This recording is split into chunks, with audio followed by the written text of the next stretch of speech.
No alvorecer do século V a.C., o mundo grego e o Império Persa estavam em rota de colisão. De um lado, as independentes, orgulhosas e divididas cidades-estados gregas, com sua tradição de liberdade e rivalidade constante.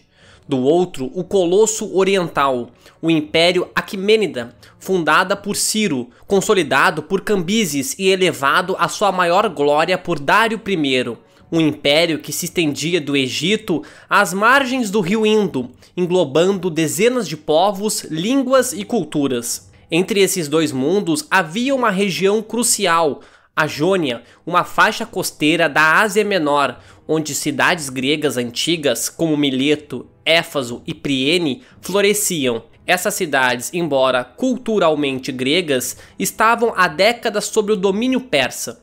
Seus governantes eram muitas vezes tiranos impostos ou mantidos pelos satrapas persas, e sua autonomia havia sido severamente limitada. Esse domínio, no entanto, estava longe de ser pacífico. Em 499, Aristagoras, o tirano de Mileto, viu sua posição política fragilizada após um desastre militar.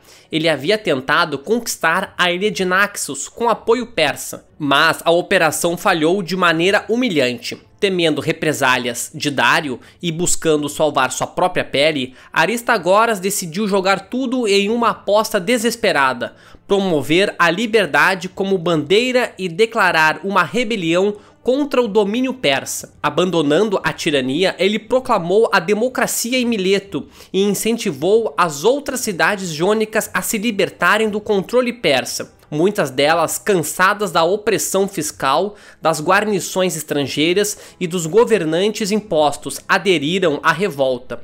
Assim começou a Revolta Jônica, um dos marcos iniciais das Guerras Médicas. Mas Aristagoras sabia que as cidades da Jônia, isoladas, dificilmente resistiriam ao poderio militar do Império. Ele precisava de aliados. Aristagoras viajou até a Grécia continental em busca de apoio. Em Esparta foi recebido, mas não convenceu o rei a ceder apoio.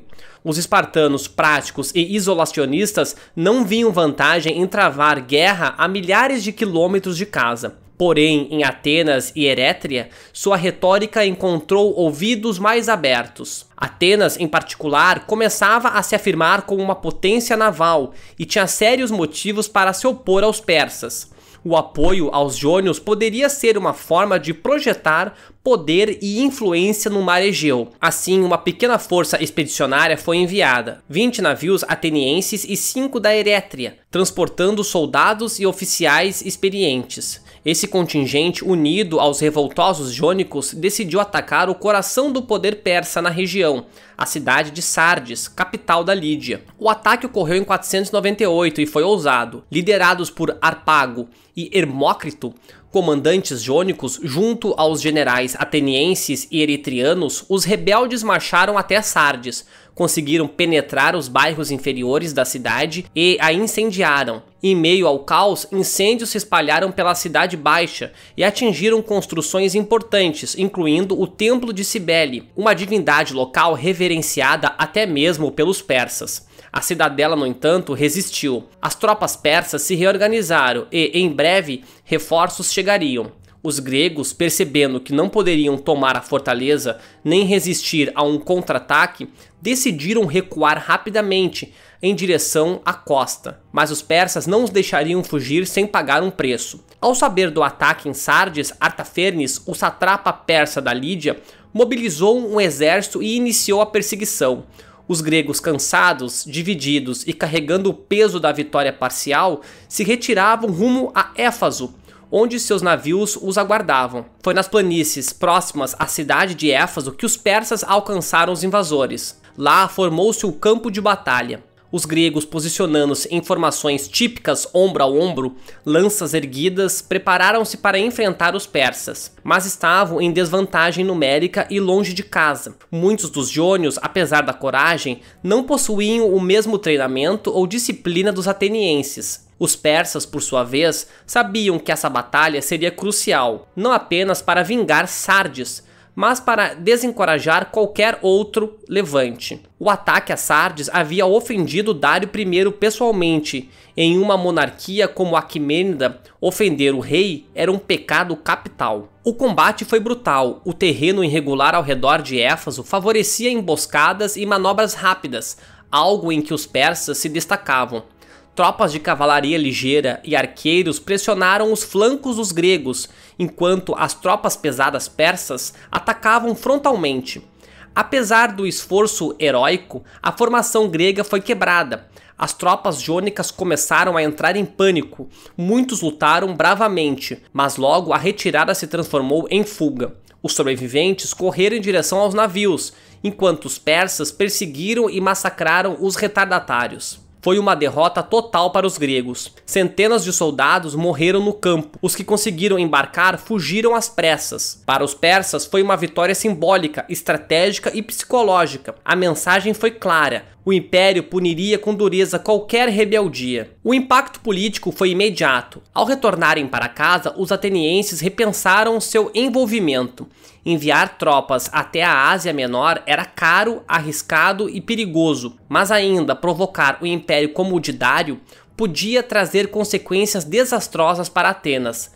A partir de então, os atenienses decidiram abandonar a revolta jônica, encerrando seu apoio militar direto. Para os jônicos isso foi devastador. Sem os atenienses, a balança pendia ainda mais para o lado persa. Ainda assim, eles continuaram lutando. Não havia mais como recuar. A revolta prosseguiria, mas a partir deste ponto, a iniciativa passava para os persas. Éfaso tornou-se símbolo da virada, do impulso rebelde para a necessidade de resistir. Após a vitória em Éfaso, Dário compreendeu que não se tratava apenas de uma insurreição local. Era uma ameaça à autoridade do Império Aquemênida e seria necessário responder com mão de ferro. O que se seguiu foi uma série de campanhas militares sistemáticas. As tropas persas começaram a marchar sobre as cidades jônicas rebeldes, sitiando, conquistando e punindo. Mas o fogo da rebelião não se limitava à Jônia. Em 497, a ilha de Chipre também se rebelou, incentivada pelo sucesso inicial da revolta jônica. Regiões do Helesponto e da Propôntida, do noroeste da Ásia Menor, também desafiaram o domínio persa. A revolta se espalhava e a guerra se intensificava. A Batalha de Éfaso foi apenas o primeiro ato de um drama muito maior. Agora era a vez dos persas tomarem a dianteira. O que veio a seguir foi um vendaval de fogo, aço e vingança. No próximo vídeo, vamos acompanhar a contraofensiva persa entre 497 e 495, a brutal repressão em Chipre, as campanhas no norte da Ásia Menor, os cercos impiedosos e a lenta derrocada das esperanças jônicas. Veremos como o Império Persa esmagou cidade por cidade a revolta que ousou desafiar sua autoridade. E ao mesmo tempo veremos como o espírito de liberdade grego, mesmo diante da destruição, se manteve aceso, preparando o palco para batalhas lendárias que estavam por vir, como a de Maratona e de Termópilas. Não perca, a verdadeira tempestade persa está apenas começando. Se você gostou do vídeo, deixe um like e se inscreva no canal. Grande abraço a todos!